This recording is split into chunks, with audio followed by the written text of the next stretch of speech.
कौमी असम्बली में इंसदाद दहशतगर्दी तरमीम बिल कसरत राय से मंजूर। अपोजिशन की तमाम तरमीम मुस्तरद कर दी गई। सैयद नवीद कमर की तरमीम बिल का हिस्सा बना ली गई। चेयरमैन PTI बैरिस्टर गौहर की जानिब से बिल की मुखालफत। JUI सरबराह मौलाना फजलुर रहमान बिल में अपनी तरमीम शामिल न होने पर सरापा एहतजाज ऐवान से वॉकआउट कर गए। बिल पेश करने से पहले भी JUI और अपोजिशन जमातों की बिल की मुखालफत। अपोजिशन के मुतालबे पर गिनती के बाद बिल पेश किया गया। बिल के हक में 125 जबकि 59 अरकान ने मुखालफत की। कौमी असम्बली ने National School of Public Policy तरमीमी बिल 2025 की मंजूरी भी दे दी।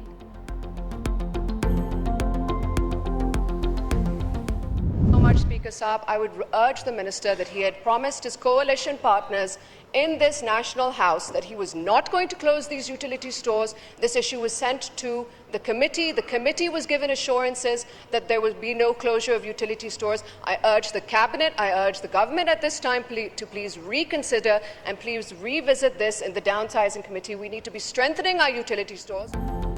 हुकूमत ने वादा किया था यूटिलिटी स्टोर्स बंद नहीं किए जाएंगे। इदारे की बंदिश से लाखों लोग बेरोजगार हो रहे हैं। फैसले पर नजरसानी की जाए। खातून अव्वल आसिफा भुट्टो जरदारी का यूटिलिटी स्टोर्स की बंदिश पर तवज्जो दिलाओ नोटिस। हुकूमत से वजाहत मांग ली। वफाकी वजीर राना तनवीर बोले, यूटिलिटी स्टोर से फायदा उठाने वाले गुरबा को डायरेक्ट पैसे दिए जाएंगे।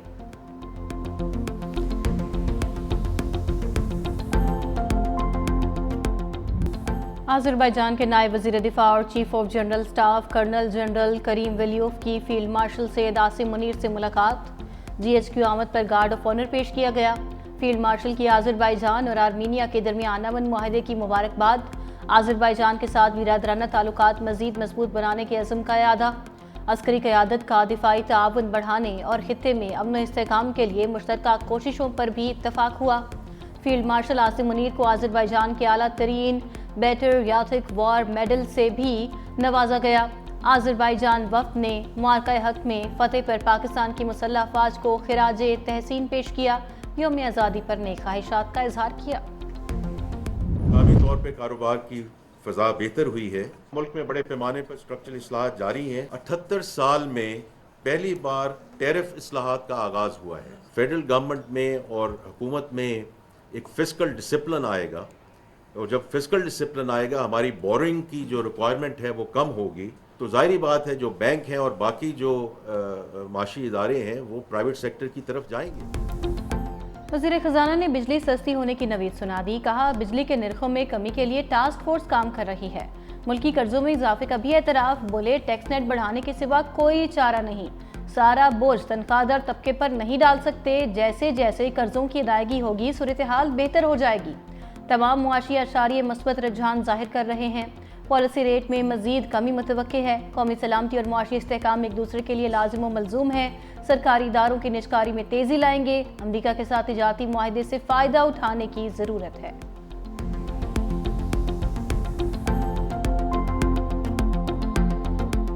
हमने दो टोक कह दिया है कि अगर हमारा पानी रोका या डाइवर्ट किया उसको हम वॉर तस्वर करेंगे। इंडिया खुद गया था इंटरनेशनल फोरम पे और बाद में उसमें जब भागने की कोशिश की उन्होंने कहा जी अब भागें या ना भागें, अब हमने इस मामले को अब ले लिया है, उसका फैसला करेंगे। इंटरनेशनल जो कवानीन है उसके तहत ना ये ट्रीटी तब्दील हो सकती है ना इसको ख़त्म किया जा सकता है। 24 करोड़ आवाम ये अफोर्ड ही नहीं कर सकती कि हमारा एक कतरा जो है जो हमारा हक है वो कहीं और जाए। भारत की जानिब से सिंतास मुआहदे की खिलाफ वर्जी बर्दाश्त नहीं करेंगे। पानी रोका गया तो उसको जंग तस्वुर करेंगे। नायब वज़ीर आज़म और वज़ीर ख़ारजा इसाक डार का मोदी सरकार को दो टोक पैगाम। कहा, हम एक कतरे की कमी भी बर्दाश्त नहीं कर सकते। मुआरका हक समेत पाकिस्तान को बेशुमार कामयाबियाँ मिली। अमरीका को BLA मजीद ब्रिगेड के खिलाफ सबूत दिए। दहशत गर्दी के खिलाफ जंग में अमरीका ने हमारे मौक़िफ़ को तस्लीम किया। हुकूमत अपनी मुद्दत पूरी करके करेगी, अफवाहों पर यकीन ना करें। सानह 9 मई मुल्क और इदारों के खिलाफ बगावत थी। अदालती फैसलों का एहतराम करना पड़ेगा। अमरीकी महकमे खारिजा की एक बार फिर पाक भारत जंग में सदर ट्रंप की सालसी की तस्दीक। टेमी ब्रूस के मुताबिक सदर, नायब सदर और वज़ीर ख़ारजा ने फ़रीक़ैन को मेज़ पर लाने की भरपूर कोशिश की ताकि पाक भारत तनाज़ात का पायदार हल निकाल सके। सदर ट्रंप सबसे बात करना चाहते थे, वो इख्तिलाफात ख़त्म करके फ़रीक़ैन को साथ ला सकते थे।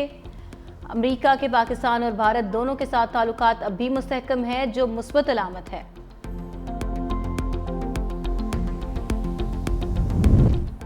पीटीआई में क़यादत और अरकान के दरमियान तकसीम वाज़े। पार्लिमानी पार्टी इजलास में MNAs के क़यादत पर कम्प्रोमाइज़ होने के इल्ज़ामात। इकबाल आफरीदी और साजिद महमद में लड़ाई, अरकान ने बीच बचाव कराया। मुतअद्दिद अरकान की कौमी असम्बली इजलास के बॉयकॉट की मुखालिफत। कहा, स्पीकर बार बार कह रहे हैं कि आए बैठकर बात करते हैं, तो फिर क्यों नहीं बैठते।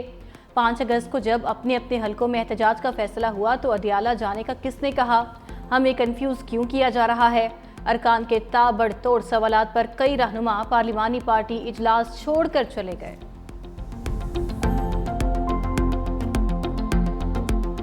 पाकिस्तान दहशतगर्दी को कभी सपोर्ट नहीं करता। यूनिटी की जो बेहतरीन मिसाल है वो पाकिस्तान पीपल्स पार्टी की हुकूमत सिंध ने शुरू की है। हमें सियासी इख्तलाफात को ख़त्म करके पूरी पाकिस्तानी कौम बनकर हमें चैलेंजेस को मुकाबला करना चाहिए।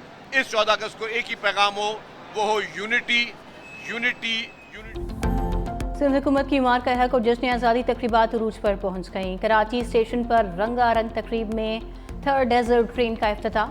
सीनियर वजीर सिंध शर्जील मेमन ने केक काटकर 3rd डेजर्ट ट्रेन को रवाना किया।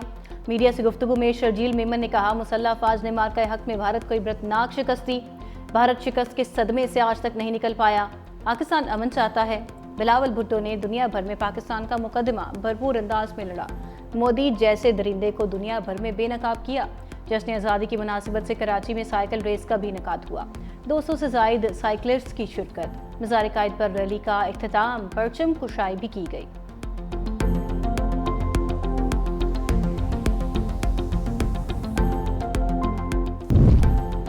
कराची में स्पेशल बच्चे भी जश्न आज़ादी की खुशियों में शरीक। वज़ीर आला सिंध मुराद अली शाह की खसूसी बच्चों के फेस्टिवल में शिरकत। वज़ीर आला सिंध मुराद अली शाह ने खसूसी बच्चों और असातिज़ा के साथ तस्वीर बनवाई। स्टॉल्स का भी मुआयना किया। सखर में भी जश्न आज़ादी की तकरीबात जारी। IBA पब्लिक स्कूल में 3080 तलबा ने इंसानी कौमी परचम बना डाला। गुजरांवाला में तलबा ने 1 किलोमीटर लंबा सब जिलाली परचम लहरा दिया। इस्लामाबाद की शक्कर पड़ियाँ परेड ग्राउंड में दिफाई साजो सामान की नुमाइश का भी एहतमाम। मुआरका हक के दौरान इस्तेमाल किए गए मुख्तलिफ जंगी हथियार, तैयारे, टैंक्स और फौजी साजो सामान अवाम के लिए पेश किए जाएंगे। यौम आज़ादी और मुआरका हक की तारीखी फतेह की ग्रैंड तकरीब आज रात 8 बजे जिन्ना स्टेडियम इस्लामाबाद में होगी। सदर पाकिस्तान, वज़ीर आज़म और तीनों मुसल्लह अफवाज के सरबराहान शरीक होंगे। मरकजी तकरीब में खसूसी मिली और सकाफती प्रोग्राम पेश किए जाएंगे। तीनों मुसल्लह अफवाज की परेड और फ़ज़ाई मुज़ाहरा भी तकरीब का हिस्सा। वज़ीर आज़म की मुआरका हक मोन्यूमेंट की रुनुमाई भी करेंगे। आज़ादी की ग्रैंड तकरीबात में दोस्त ममालिक तुर्किया और आज़रबाईजान के फ़ौजी दस्ते भी हिस्सा लेंगे। आर्मी स्कूल ऑफ म्यूज़िक की स्पेशल बैंड परफॉर्मेंस भी शुरका का लहू गरमाएगी। फतेह के रंग आज़ादी के संग जश्न आज़ादी मनाएं 365 न्यूज़ के संग। अपने प्यारे बच्चों की प्यारी प्यारी तस्वीर 365 न्यूज़ को भिजवाएं। आपकी तस्वीर 365 न्यूज़ की स्क्रीन का हिस्सा बनेंगी।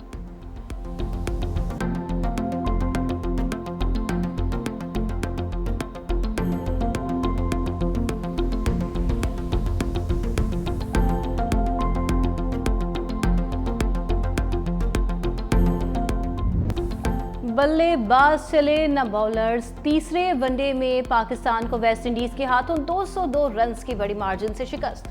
बड़े बड़े नामों के दर्शन छोटे ही रहे। 295 रन्स के ताकुब में पूरी टीम 92 रन्स पर ढेर हो गई। साइम अयूब, अब्दुल्ला शफीक और मोहम्मद रिजवान बगैर खाता खोले पवेलियन लौटे। बाबर आजम भी डबल फिगर में दाखिल न हो सके। अवाम ने शर्मनाक शिकस्त पर कौमी टीम की क्लास ले ली। कौमी बैटर्स और बॉलर्स को क्लब लेवल के खिलाड़ी करार दे दिया। चीफ सेलेक्टर जो है ना, उनको सोचना चाहिए, देखना चाहिए कि टीम में कौन सा खिलाड़ी जो है ना वो उन्होंने भेजे हैं खेलने के लिए। लगातार तीसरा मैच भी जो है वो रात को पाकिस्तान जो है वो हार गया। हम बहुत इस पे जो है मायूस हुए हैं। ये पाकिस्तानी टीम तो मेरा ख्याल है ख़त्म ही कर देनी चाहिए। बेमकसद और बेफसूल हम ये खर्चा कर रहे हैं। वेस्ट इंडीज़ जो 8वें 9वें नंबर की टीम है, तो उनसे आना तो बड़ा मायूसी की बात है हमारे पाकिस्तान टीम के लिए। गिलगित में सैलाबी रैला तबाही की दास्तानें छोड़ गया। गुलमित और गोजाल में बड़े पैमाने पर तबाही, वाटर चैनल्स और मकानात को नुकसान पहुंचा। वाटर चैनल पर काम करने वाले 50 मजदूरों ने भागकर जान बचाई। शिगर में रेले ज़रई राजी बहा ले गए। हुंजा के मकाम पर शाराए रेशम ब्लॉक। गिलगित बल्तिस्तान और खैबर पख्तूनख्वा में बारिशों के नए सिलसिले का अलर्ट भी जारी। दूसरी जानिब पसरूर के इलाके सोकनवंड में सैलाब 50 फीट सड़क बहा ले गया। 15 देहात का जमीनी राबिता मुनक़ता, सैकड़ों एकड़ फसलें भी तबाह। गजा में इसराइली बर्बरियत ना रुकी। बमबारी और फायरिंग के मुख्तलिफ वाक़यात में मजीद 29 फ़लस्तीनी शहीद, दर्जनों जख्मी हो गए। शोहदा में 5 बच्चे भी शामिल। खुराक की कमी ने भी 2 बच्चों की जान ले ली। ग़िज़ाई किल्लत से हलाकतों की तादाद 228 हो गई। मगरबी किनारे में इसराइली फ़ौज की छापा मार कार्रवाइयाँ, 10 शहरी गिरफ्तार। इसराइली मुजालिम के खिलाफ यूरोपीय यूनियन, बरतानिया, कनाडा, फ्रांस, ऑस्ट्रेलिया और जापान समेत 26 ममालिक का इजहार तशवीश। गजा में इमदाद की फौरी फराहमी का मुतालबा कर दिया। लेजेंड फुटबॉलर क्रिस्टियानो रोनाल्डो ने गर्लफ्रेंड जॉर्जिना को शादी की पेशकश कर दी। हिस्पानवी मॉडल ने जॉर्जिनिया ने इंस्टाग्राम पर अंगूठी पहने अपने और रोनाल्डो के हाथ की तस्वीर शेयर कर दी। गैर मुल्की मीडिया के मुताबिक अंगूठी की मालियत 11 अरब 35 करोड़ रुपए से ज़ायद है।